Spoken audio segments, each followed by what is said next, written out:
Now, why is elasticity important?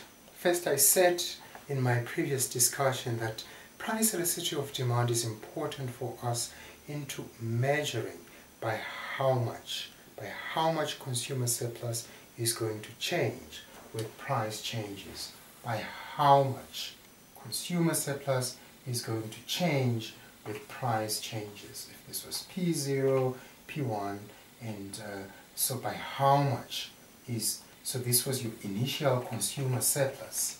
If your price changed from P0 to P1, by how much is that consumer surplus going to change? If we were dealing with the price elasticity of supply, it will also tell us by how much producer surplus will change with changes in prices. So, for instance, if you've got a fairly flat demand curve there, or sort of like an elastic demand curve there compared to that demand curve there, for the same price changes, you know, how much is your consumer surplus changing from those two areas into that area? And you can see that there's a big change compared to that change. So it's very useful to know what the price elasticity of demand is in terms of by how much is your consumer surplus going to change. It's not only important for that, it's also important on measuring the size of the deadweight loss to society. So we can tell how big deadweight loss to society is going to be because of some government policy given what the price elasticity of demand is, or the price elasticity of supply is. And in government economics, it's very easy to illustrate these deadweight loss areas. In fact, in public economics, which is government economics or public finance, we talk about the excess of a tax burden, the excess tax burden, which is really the same thing as a deadweight loss to society that we talked about earlier on. But here it's just that we're dealing with a tax. Often in government economics we're dealing with a tax system. But maybe before I discuss that, you know, I can just give you a very short rundown of what, you know, the main principles of government taxation systems are. You know, how do we decide? What types of taxes, firstly, do we have? We have mainly three types of taxes. Proportional taxes, right? Meaning, and we're always measuring them in terms of income. You know, income taxes. Always measuring, these definitions are around income. We also have a progressive tax system and a regressive tax system. So a proportional is proportional in terms of income that the individuals are earning. So it's proportional. If it's 10% for me, it is 10% for you. So everybody pays 10% as a proportion of their income. It doesn't matter how much you earn, you're always paying an income tax that is 10%, right? Or a tax that is 10% of your income. So it's proportional to your income. Progressive, it means that higher people who earn a higher income pay more as a proportion of their income. So it could be that if you earn 100 Ks per year, say you pay 10% of income, but if you earned 500 Ks per year, then maybe your income tax rate would be 30%. That would be progressive. The tax rate is progressively getting bigger the more your income or the greater your income is. A progressive tax system. And we also have a regressive tax system. So the people who earn high income paying 10%, but people who earn 100Ks would be paying 30%. So it's regressive. Poor people pay more, or people who earn a lower level of income pay more tax as a percentage of that income. Doesn't sound intuitive, this thing. Why would a government impose a tax system that is regressive? Well, it wouldn't do it. Governments would not normally impose such a tax system. But we find that in terms of implementation, some taxes are actually regressive. Because, for instance, when you are talking about a VAT system or a general sales tax, and you find that everyone, irrespective of their income, people who earn 100Ks, 500Ks, people who earn 300Ks, people who earn 200Ks, and so on, you know, they pay the same amount. So if you, for your consumables, so for everything that you were consuming, you were paying a general sales tax of 10%, because this does not discriminate. This VAT or GST does not really discriminate based on your income. Everybody, when you go to a shopping mall, you do your shopping, you're all paying the same tax rate, irrespective of whether you earn 100Ks or you are earning 500Ks.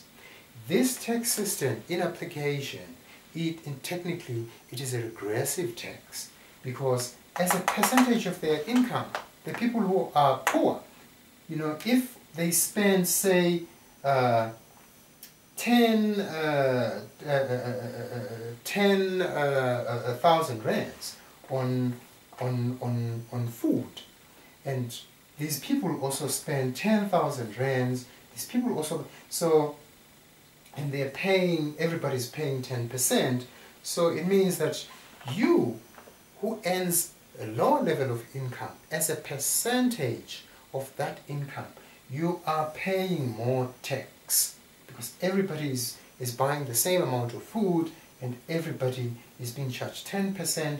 So if you were charged 10% on this 10,000 Ks that you spent on consumables, and everybody was charged the same amount of money, as a percentage of your income, you are paying more. So you could be paying, say, 40% goes to tax, and if you are earning 200 Ks per year, but you're also buying the same amount of food, paying the same level of, as a percentage of your income, you are paying, say, 30%, and so on, 20%, 10%. You know, it could be the case. You can work out your own examples, but really the concept is that with a VAT or a GST in application, it is regressive, meaning that people who earn a lower level of income end up paying more as a percentage proportional to their income. It's always proportional to your income. Okay? Okay, that is just, I'm just explaining to you the various types of taxes that are there discussed in your textbooks. Please read more about the principles of designing taxes. You know, what are the principles? You benefit as you go, you pay as you go, all those. Please go through your textbook and read up on those. What I want to go back to now is what we discussed earlier on how price elasticity of demand and supply have an effect on the efficiency of a tax system. So when more of the consumer and producer surplus is being lost as deadweight loss, when a tax system is applied or some other policy intervention is applied, then associated with that policy or tax system, there is a big waste, and that waste is associated with the price elasticity of demand, or the slope of the demand curve and the supply curve. So You could be asked or given an example where some unit tax was imposed on some product, and government targeted producers of that product and imposed a particular tax. This was supply and this was demand. What would a tax system do, or what is the amount? First, what is the amount of tax revenues that could be generated from an imposition of that tax? That's the first question that you want to know. And from where is that tax revenue going to be coming from?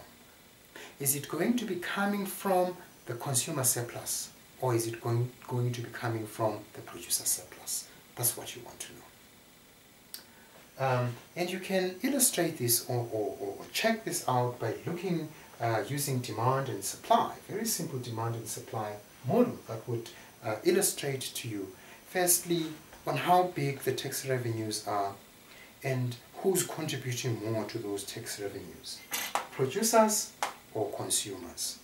So, say for instance, a tax was imposed on the on suppliers.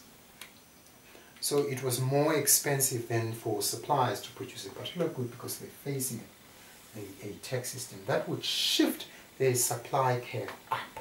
That would shift their supply curve up to S1, right? This was S0, the tax is imposed, the supply curve shifts up. So S1 really equals to S0 plus tax. What effect would that have? Government wants to generate tax revenues from imposing that tax. So your equilibrium would shift from E0 to E1. So whilst previously the price that was being paid for the particular good was, say, P0 associated with Q0, after the tax had been imposed, a new price would be paid, and that price would be P1. And that is the tax, the amount of the tax that was imposed. That vertical distance is the amount of the tax that was being imposed. Now, you want to know how much is generated from this tax, and who is contributing towards this tax. How do you measure that? Well, you measure that by working out the new quantity associated with the new equilibrium after the tax had been imposed. And then you work out some price that was associated with the old supply curve, and the new price. Okay, so that would be the price that's going to suppliers. Okay, that's the price that's going to suppliers, but consumers would be paying that price. So initially this was the market price. P0 was the market price. A tax is imposed on suppliers. The supply curve shifts to the left, meaning that supply decreases because of the tax. Suddenly consumers would be paying more for that product, whilst producers, suppliers, so these are consumers, demand, consumers, while suppliers would be receiving that price. And the reason for that really is because the tax burden is being shared between producers and consumers. Consumers are carrying some of the tax burden that has been imposed to suppliers. Well, that's because suppliers, while they're paying the tax, they could easily increase the prices of the goods that they're selling, meaning that they are shifting the burden of the tax onto consumers. So in the end, the people who are contributing to tax revenues are both producers and consumers. And we can measure out by how much are they contributing. The producers would be contributing that area to tax revenues, whilst consumers would be contributing that area to tax revenues. So area A and area B, A and B are tax revenues coming out of an imposition of that tax. So tax revenues equals to A plus B. But A is contributed by consumers and B is contributed by suppliers. So you can see that the burden of the tax revenue, or the tax, which is this is a distribution of the tax burden, and we call that a tax incidence, the distribution of the tax burden amongst consumers and producers. If this area A, if area A is bigger than area B, that just means that consumers are carrying a bigger weight of the tax revenue as opposed to producers. Now, the sizes of these areas is really determined by the slope of the demand curve. By the slope of the demand curve. And we can illustrate that, and I'll show you how that area changes for different types of demand curves, or for demand curves that have got a different elasticity, price elasticity of demand. Say, if you've got a very steep demand curve, whilst on the other side you've got a more flat demand curve, the portion of the tax burden carried by consumers would be different for these two types of demand curves. If this was your supply, and the tax was imposed, and your supply moved from S0 to S1, same tax was imposed, your supply moved from S0 to S1, you work out again the areas. You started off here at E0, you ended up at E1, you could measure the new price there. This was P0, this was P1, then you just draw down that line there. You started off at quantity 0, you ended up at quantity 1, and then you can measure the distribution of the tax. So again, that area there, that area there is the consumer share, of the tax burden, and that area there is the producer share. This is the producer share of the tax burden, and you can see that, well, this area is greater than that area. So for a demand curve that is steep, suppliers who were targeted for the tax were able to shift up the burden of the tax onto the consumers. And the goods that are easy to shift the burden towards really are those goods that are hard to find substitutes for. So if producers know that you're not going to find a substitute for a particular good, i.e. when the price increases, there is no response in terms of the quantity that's demanded, because there are no available alternatives. That could be one scenario. Another scenario could be that you're so addicted to that particular good.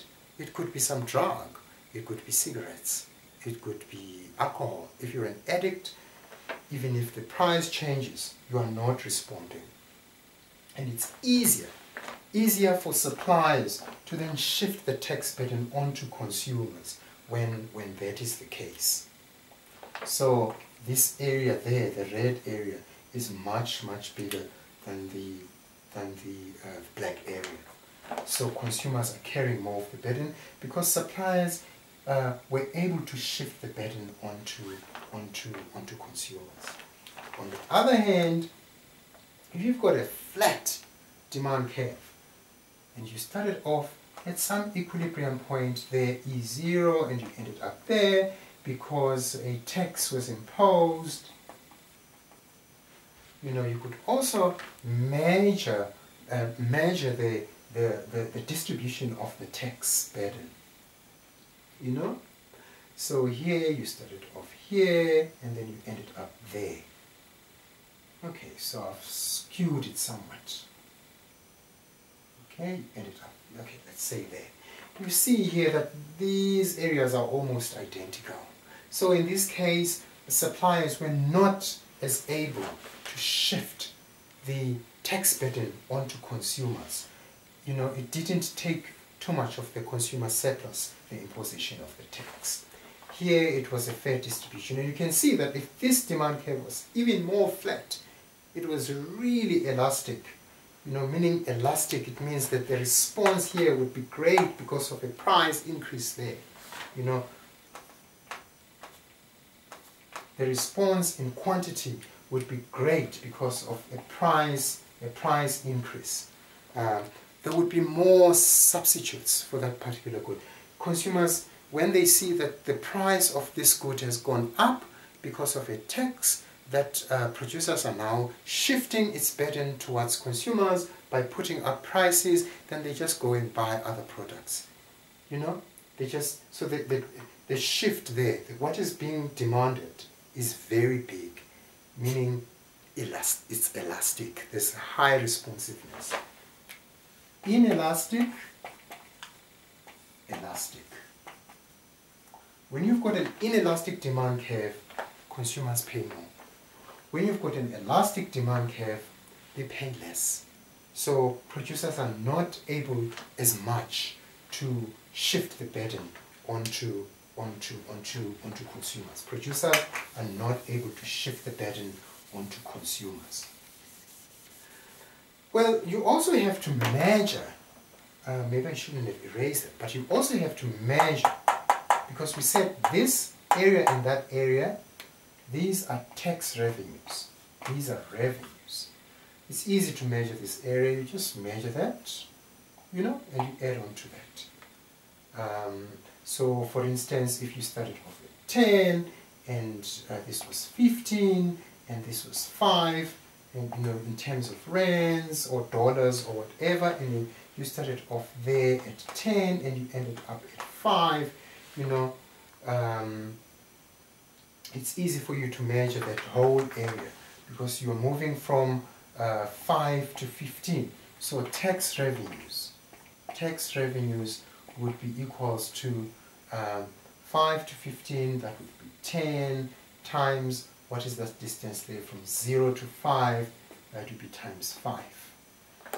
You know, and that's very easy to measure. So that would be, say, 50 rands. It's not such an effective tax. Those are all the tax revenues that you're getting. But you can also measure the distribution. How is it distributed, this tax? I mean, from these areas you can see that these areas are almost identical. So you'd expect that the contribution to tax revenues by consumers, which is that area, the red area, what is it? Distance from here to here is 5, so this is the consumer share of the burden. 5 times 5 equals to 25. If the consumer share of the burden is 25 and the total is 50, goes without saying that the producer's share would also be 25. Well, 50 minus 25, what's left is 25. But you can measure it as well. You can say, because you know now that this is the producer's share, what's that distance? It's also 5 times the same distance. So it's measuring that area, 5 times 5, also equals to 25. So we were right. These two areas are identical. So what did you measure there? You measured the tax incidence, how the burden of a tax is distributed among consumers as well as producers. What we could also measure though is the waste. Like in the imposition of some policy in, say, Europe that we talked about, that led to, do you remember that previous discussion, that led to more quantity of a good being produced than what the market allowed. Say, for instance, there was a subsidy, a subsidy that was paid to suppliers to try and keep them afloat, which led to more quantity being produced versus the demand, meaning that this whole quantity was being thrown to the sea. We said this was the deadweight loss, if you remember. Well, now the tax works in an opposite way to a subsidy. So whilst a subsidy would do that, a tax would decrease. A tax would decrease the quantity that was being supplied in the market. It would decrease it, but it would not be an efficient value of or level of quantity. And like we measured that area, we can also measure that triangle the same way that we measured that triangle. We can also measure this triangle. And in public economics, we call this deadweight loss, what we call the deadweight loss, we call it an excess tax burden. Excess tax burden. So an excess tax burden, is associated with with any type of demand curve, whether it's elastic or it is inelastic. But what we find is that where producers are able to shift some portion of the burden to consumers, the excess tax burden is smaller, than when a government imposes a tax on some suppliers, and that distorts the behavior of consumers, and consumers go and buy substitutes. This area becomes big. So it doesn't pay. It doesn't pay. It's imposing a tax on a good whose demand curve is flat or is elastic is not efficient, because it's got a bigger area associated with it. It's got a bigger area, and the reason why there's a bigger area is because consumers run away from buying that good. So the government has imposed a tax, but suddenly no one is buying it. So it was a waste, imposing a tax on that good. But for goods with a steep demand curve, imposing some tax system, doesn't lead, does not lead to the same amount. So this area is much smaller than that area. It's not so much of the deadweight loss is smaller when you are dealing with a steep demand curve, where you know that consumers are trapped and they're going to continue buying a similar amount of those products, even though the price has gone up. Alright. So already you can tell that you can know whether or not a tax system is efficient or effective or not, given the price elasticity of demand. Given both the price elasticity of demand as well as the price elasticity of supply. So they work hand in hand. It's just that we've been dealing with the price elasticity of demand for most of the time. So anyway, how do you measure that excess tax burden? Well, you measure it in the same way that you measure the deadweight loss, because really it's the same thing. First you measure that area, and then you measure that area. So, and this really tells you how much of the producer surplus. So A represents lost producer surplus, whilst B indicates lost consumer surplus. Just lost. Like in the case of Euro farmers, that milk that is making lakes or mountains of cheese is really represented. Who is who's paying? You know, if consumers, what is lost for consumers is much bigger than what is lost for producers, then you know that, consumers are losing more versus producers. But overall, you want to limit the size of that area, and you will know whether the size will be minimal given the slope or the price elasticity of your demand curve. So that's how useful price elasticity of demand is in government economics, especially when we're dealing with tax systems and we're trying to measure how effective or how efficient or inefficient a particular tax system is that's going to be imposed. So, well, it is not should not be a surprise that we talk about sin taxes. You know, when we tax cigarettes, we are guaranteed that we're not going to be losing much, and our revenues are going to be much bigger, and that tax system is going to be more effective than, say, if we tax some good for which there are lots of substitutes for in the market, and consumers would run away from that good and consume something else. It means that our imposition of a particular tax has been in vain.